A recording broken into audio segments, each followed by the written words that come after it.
on that note, why is it that men don't love saying I love you to other men? Mbona mwanzo I think ni society.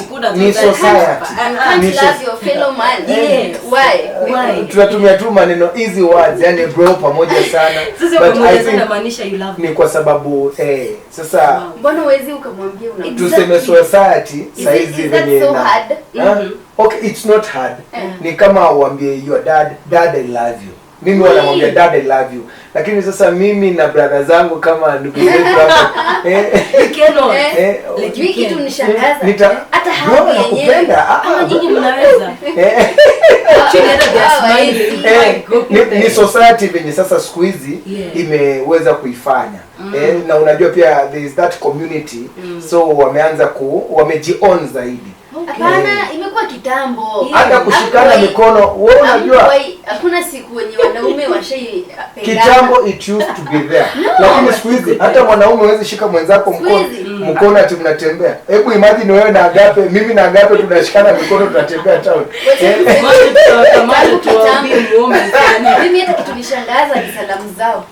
Yaani ni kama ni vita, salamu ni kama ni vita.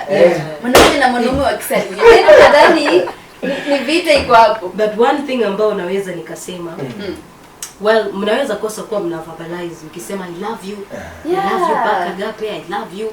Mnaweza kosa kusema vile. But if there are people that mean their actions, you know, for ladies I can tell Lily I love you, but deep down my heart I'm like bure kabisa.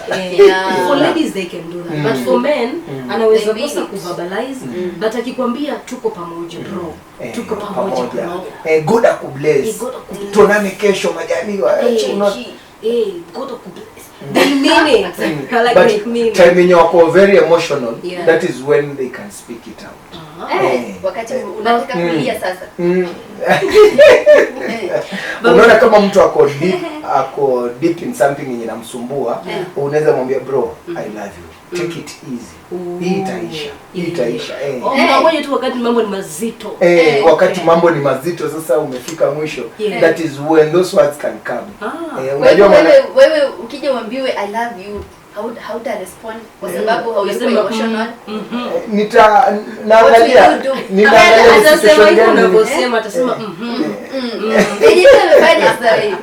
ni kama mwanaume, nyinyi ladies you can gift each other freely, but for women inafika mahali mwanaume analeta zawadi mara 2-3 utaitupa.